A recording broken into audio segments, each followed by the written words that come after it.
Deoxyribonucleic acid या DNA ऐसा molecule है जो कि जेनेटिक इंस्ट्रक्शन को एनकोड करता है, जिसकी वजह से ऑर्गेनिजम्स की प्रॉपर फंक्शनिंग और उनमें डिफरेंट तरह की डेवलपमेंट होती है।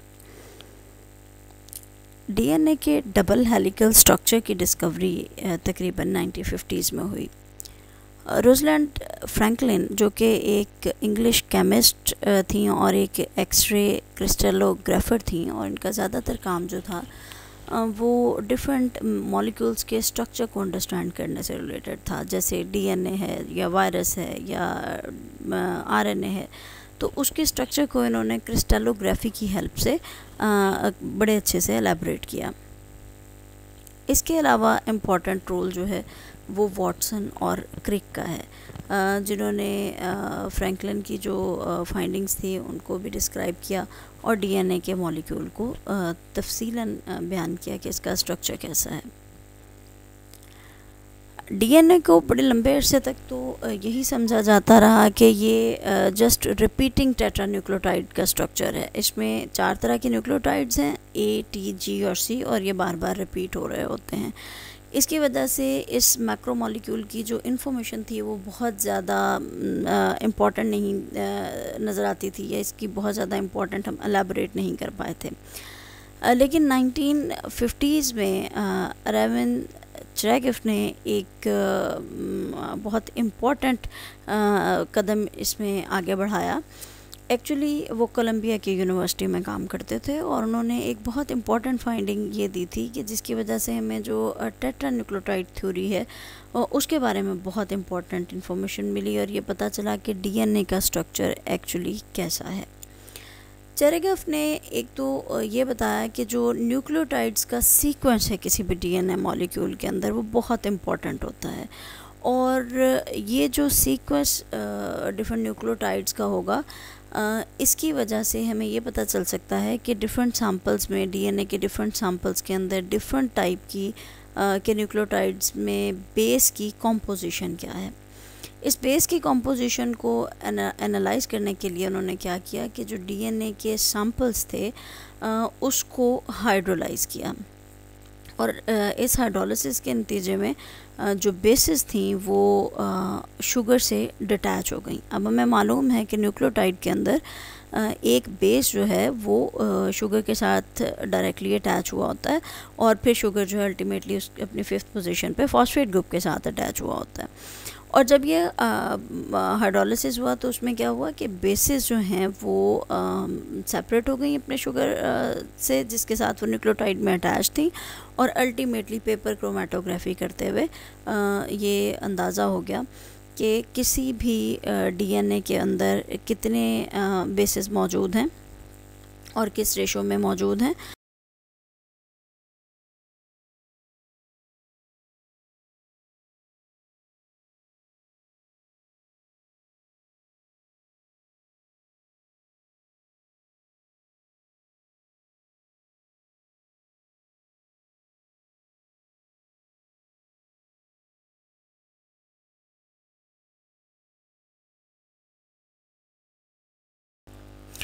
अगर टेट्रा न्यूक्लियोटाइड थ्योरी बिल्कुल करेक्ट हो तो होना क्या चाहिए कि डीएनए के किसी भी सैंपल के अंदर चारों तरह के बेसेस जो हैं वो 1:1 की रेशो में हों, यानी हर तरह का बेस जो है that should make 25% of the total nucleotides.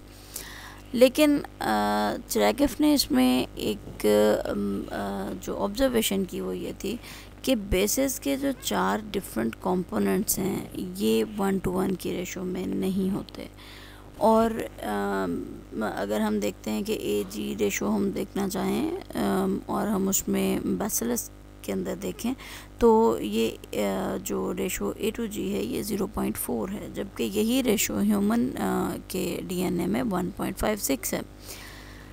ऐसा नहीं है कि तमाम ऑर्गेनिजम्स के अंदर ये रेशो 1:1 रहे और एक तरह की बेस जो है वो टोटल का 25% हो, ऐसा नहीं था।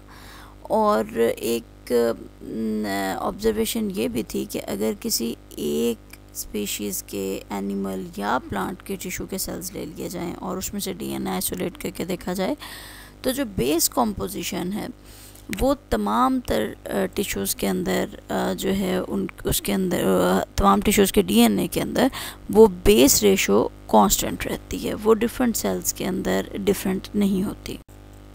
डिफरेंट स्पीशीज़ के जो ऑर्गेनिज़म थे उनके सेल्स के डीएनए में मौजूद बेसिस जो थी वो सेम पैटर्न में, सेम रेशो में नहीं थी।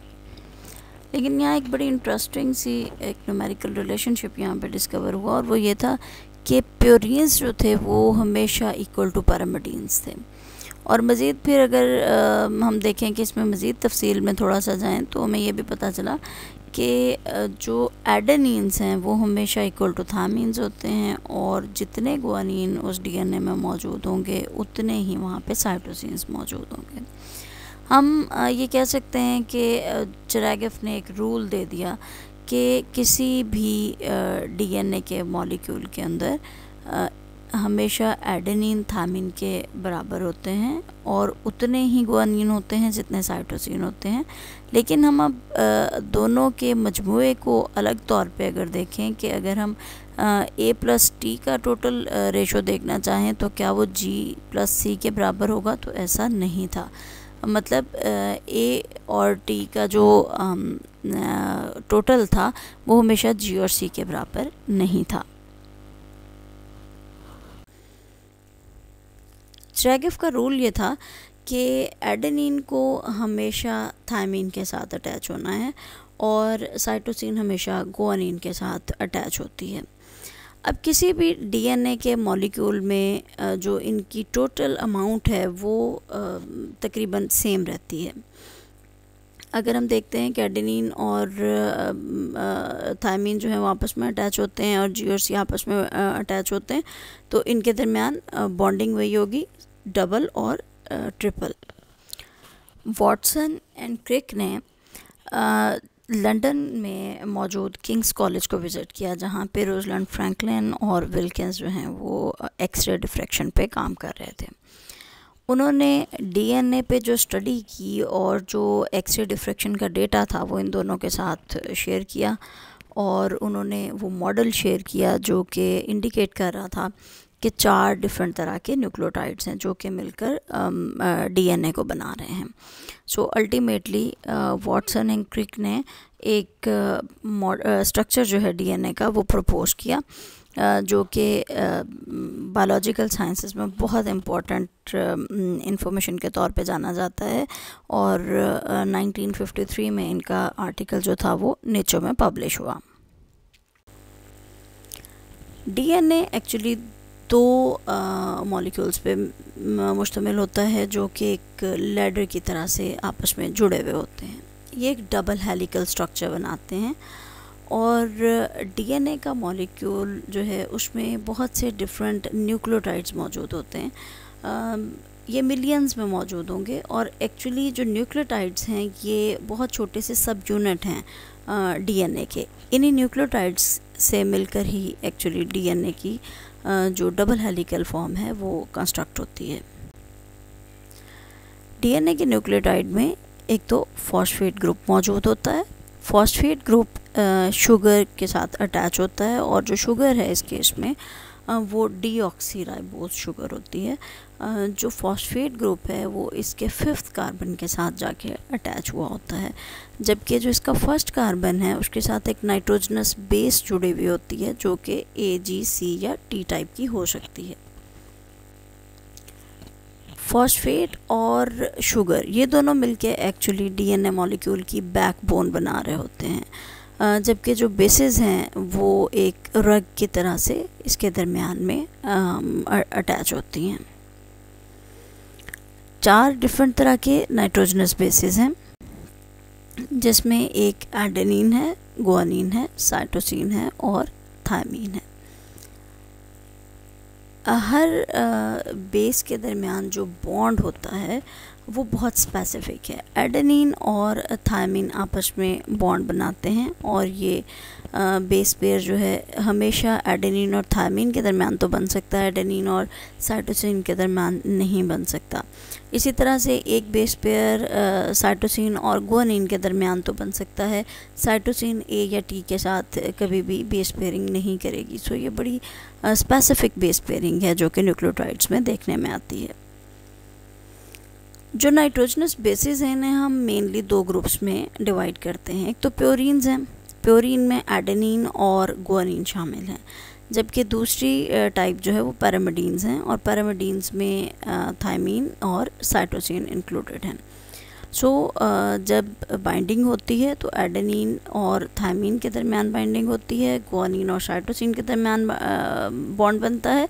इट मीन्स कि एक प्योरीन एक पैरामिडीन के साथ ही बॉन्डिंग करती है हमेशा।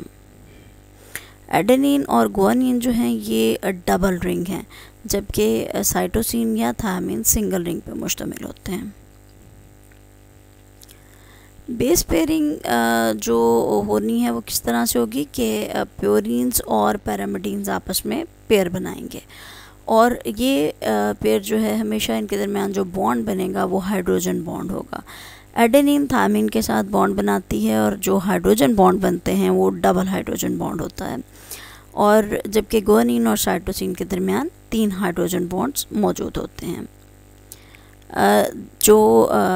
एक हम बात कर रहे हैं प्योरीन की और एक पैरामिडीन की। सो एक डबल और एक सिंगल रिंग है जो कि आपस में जुड़ रहा है। जैसे यहाँ पे आपको जो नज़र आ रहा है कि गुआनिन जो है ये प्योरीन है और ये डबल रिंग स्ट्रक्चर है, जबकि जो साइटोसिन है वो बेसिकली पैरामिडीन है और वो सिंगल रिंग स्ट्रक्चर है और इनके दरमियान में जो बॉन्ड्स बनते हैं वो ट्रिपल हाइड्रोजन बॉन्ड होता है जो कि इन दोनों के दरमियान बनता है, जबकि ए और टी के दरमियान हमेशा डबल बॉन्ड बनता है।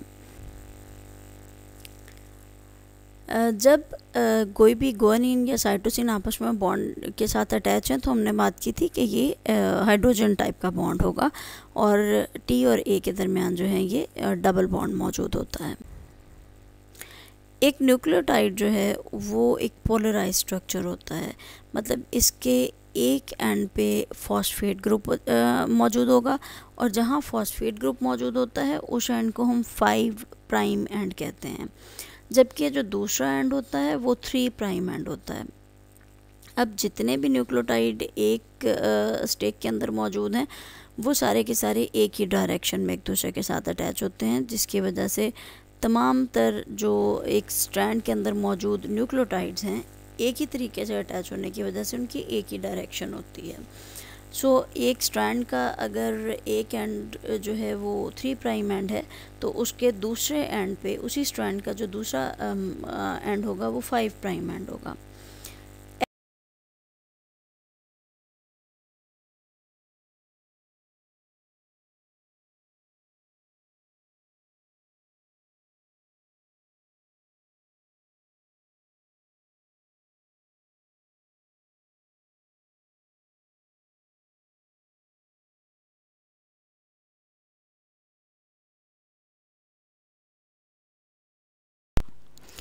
डीएनए की जो बैकबोन है उसमें अल्टरनेटिवली शुगर और फॉस्फेट मौजूद होता है। सो जो बैकबोन बन रही होती है उसमें शुगर फॉस्फेट की रेपिटेशन चल रही होगी और ये इसकी बेसिकली बैकबोन बनाएगी किसी भी डीएनए मॉलिक्यूल की।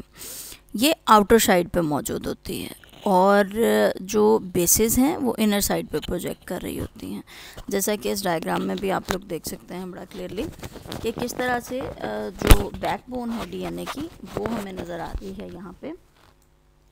ये देखिए ये बैकबोन है जिसमें फॉस्फेट है, शुगर है, फिर फॉस्फेट है, शुगर है एंड सो ऑन। ये बैकबोन है डीएनए की और जो इसमें बेसिस हैं वो इनवर्ड्स प्रोजेक्ट कर रही हैं दोनों साइडों से। सो जो ये फॉस्फेट ग्रुप है बेसिकली ये किसी भी डीएनए मॉलिक्यूल को नेगेटिव चार्ज देता है।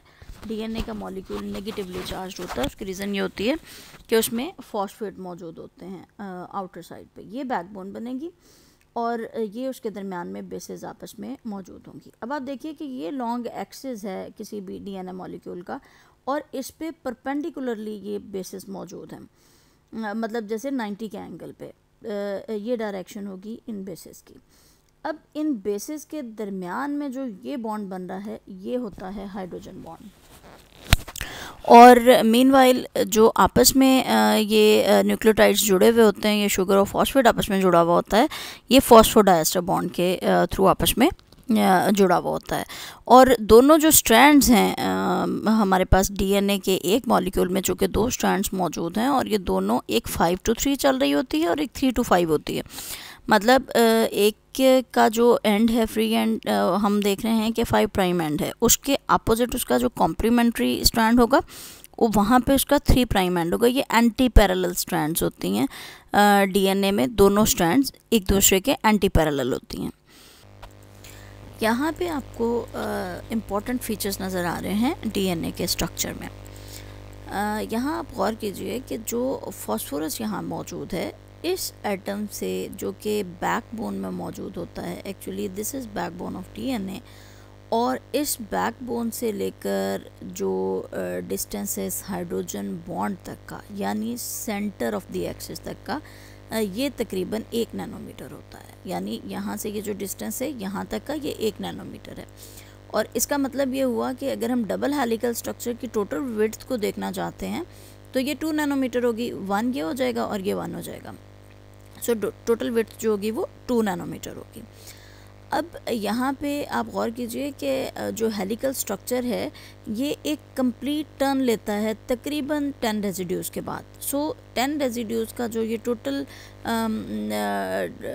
डिस्टेंस होगा एक दूसरे से, ये टोटल बन जाएगा 3.4 नैनोमीटर, क्योंकि जो 2 बेसेस हैं उनके दरमियान 0.34 नैनोमीटर का डिस्टेंस होता है। सो ये टोटल जो 10 बेसिस जहाँ पे आ रही हैं उसके दरमियान, तो सर्टेनली ये 3.4 नैनोमीटर हो जाएगा। ये टर्न तकरीबन अगर हम मोलेकुलर मास की बात करें तो हर मिलियन डाल्टन पे तकरीबन 150 टर्न्स मौजूद होते हैं। किसी भी 2 एडजेसेंट टर्न्स के दरमियान में जो स्पेस होती है हेलिक्स के अंदर, वो 2 मेजर ग्रूव बना रही होती है। उसमें से एक जो होता है वो माइनर ग्रूव होता है और दूसरा जो है वो मेजर ग्रूव होता है। एक्चुअली ये वो ग्रूव्स हैं जिसमें आके डिफरेंट किस्म के प्रोटीन्स अटैच होते हैं, और जो डीएनए का मैसेज है उसको रीड करने के लिए प्रोटीन्स आके इन ग्रूव्स के अंदर अटैच होते हैं। और समटाइम अगर डीएनए अनवाइंड नहीं भी हुआ तो भी यहाँ प्रोटीन्स आके जो है अपने डोमेन्स को यहाँ एडजस्ट करेंगे और उसके बाद जो है वो इसको रीड कर सकते हैं। सो इसके लिए ज़रूरी नहीं होता इन ग्रूव्स की प्रेजेंस में जब आके डीएनए को स्पेस, डिफरेंट प्रोटीन्स को स्पेस मिलती है कि वो यहाँ पे आके अटैच हो सकें, तो उसमें ये ज़रूरी नहीं होता कि डीएनए की स्ट्रैंड को एक दूसरे से सेपरेट होना पड़ेगा। यहाँ आप देखिए कि कार्बन 4 है जो साइटोसिन का, और जो कार्बन 6 है एडेनिन का, वो प्रीडोमिनेंटली ये दोनों के दोनों जो हैं ये अमाइनो कॉन्फ़िगरेशन में हैं, मतलब ये NH2 की कॉन्फ़िगरेशन में है। यहाँ ये इमिनो के तौर पे मौजूद नहीं है, मतलब NH की फॉर्म में ये नहीं मौजूद होते। इसी तरह से आप देखिए कि जो ऑक्सीजन एटम है जो कि कार्बन 6 ऑफ गुआनिन पे यहाँ पे मौजूद है, और जो थाइमीन के 4th कार्बन पे मौजूद है, ये इनोल फॉर्म में नहीं होते, ये कीटो फॉर्म में मौजूद होते हैं। इस तरह की जो स्ट्रक्चरल रेस्ट्रिक्शंस हैं किसी भी डीएनए की बेसिस की कॉन्फ़िगरेशन पे, इनसे हमें ये पता चलता है कि जो एडेनिन है ये सिर्फ किसी प्योरीन के साथ ही बॉन्डिंग के लिए कैपेबल है। हमें ये मालूम है कि एडेनिन जो है वो हमेशा थायमिन के साथ ही बॉन्ड बना सकता है। इसी तरह से जो गुआनिन है वो सिर्फ जो किसी भी साइटोसिन के साथ ही बॉन्ड बना सकता है। सो इसमें जो पेयरिंग है वो सिर्फ यही हो सकता है कि ए टी के साथ और जी सी के साथ जो है अपनी पेयरिंग कर सकें। तो ये आपस में बेस्ट फिट होते हैं, बहुत परफेक्टली फिट होते हैं। उसकी वजह ये होती है कि जैसे चिरागिफ ने जो रूल दिया उसमें भी हमें ये चीज़ देखने में सामने आई। चिरागिफ का जो रूल था कि हमेशा बेसिस की पेयरिंग किस तरह से होती है, that was actually discussed with Watson and Crick. In 1952 when they visited Cambridge. तो उन्होंने वहाँ पे ये बताया कि किस तरह से ये बॉन्डिंग आपस में पॉसिबल है और किस तरह से उन्हें लग रहा था कि बेसिस आपस में बॉन्ड बनाती हैं। अब जब ए टी के साथ और जी सी के साथ रिस्पेक्टिवली डबल और ट्रिपल हाइड्रोजन बॉन्ड बनाता है तो उससे ज्योमेट्री सेम रहती है। जब ज्योमेट्री सेम रहती है पूरे की पूरी डीएनए की डबल हेलिक्स की, तो उसकी वजह से कोई भी जो डीएनए का मॉलिक्यूल है पूरे का पूरा, वो उसमें एक सीक्वेंस के साथ न्यूक्लियोटाइड्स मौजूद होंगे और वो बिल्कुल एक अरेंजमेंट जो है उनका स्पेशल अरेंजमेंट वो बड़ा प्रॉपर होगा और उसमें जितने भी न्यूक्लियोटाइड्स होंगे वो रैंडमली एक ख़ास सीक्वेंस के साथ मौजूद होते हैं और वो न्यूक्लियोटाइड बहुत से वैरायटी ऑफ कॉम्बिनेशंस हैं जिसमें ये न्यूक्लियोटाइड्स अपने आप को एडजस्ट कर सकते हैं। जब हम ये जानते हैं कि किसी भी एक स्ट्रैंड में का जो डीएनए की हेलिक्स के अंदर एक स्ट्रैंड दूसरे स्ट्रैंड के साथ जुड़ा है और उसके दरमियान जो बेसिस का ओनली पॉसिबल कॉम्बिनेशन है वो इसी तरह से होगा कि हमेशा एक प्यूरिन और एक पैरामिडीन ही आपस में बॉन्डिंग कर सकते हैं। मतलब अगर जी है तो उसके साथ हमेशा सी ही अटैच हो सकता है और अगर ए है तो उसके साथ हमेशा टी ही अटैच हो सकता है। इस न्यूक्लियोटाइड के दोनों स्ट्रैंड पे जो सीक्वेंसेस हैं ये एक्चुअली फिक्स्ड हैं एक दूसरे के लिए और इसी वजह से इसी रिलेशनशिप की वजह से हम ये कह सकते हैं कि जो डीएनए की हेलिक्स में मौजूद दोनों चेन्स हैं ये एक दूसरे के लिए कॉम्प्लीमेंट्री हैं। बिकॉज़ जो कॉम्प्लीमेंट्री बेस पेयरिंग है इसकी वजह से अगर हमें एक स्ट्रैंड का बेस सीक्वेंस मौजूद हो तो हम दूसरी स्ट्रैंड का बेस सीक्वेंस बता सकते हैं। फॉर एग्ज़ाम्पल यहाँ आप देखिए कि जैसे आपको A G G C T C A G T C C T A G नज़र आ रहा है। अब ये बेसिस हमेशा कोडॉन्स की फॉर्म में ट्रिपलेट की फॉर्म में मौजूद होते हैं। अब इनके साथ जो कॉम्प्लीमेंट्री सीक्वेंस है द ओनली पॉसिबिलिटी इज़ कि ए के अगेंस्ट आके यहाँ पे टी ही अटैच होगा, जी के अगेंस्ट सी ही अटैच होगा। सो जो हमारा कॉम्प्लीमेंट्री सीक्वेंस होगा दूसरे स्ट्रैंड का उसमें यही पॉसिबिलिटी है कि वो T C C G A G T T C A G G A T C ही हो सकता है। सो अगर हमें एक स्ट्रैंड का सीक्वेंस मालूम होता है तो हम दूसरे स्ट्रैंड का उसका चूँकि कॉम्प्लीमेंट्री ही होगा हम उसका सीक्वेंस बता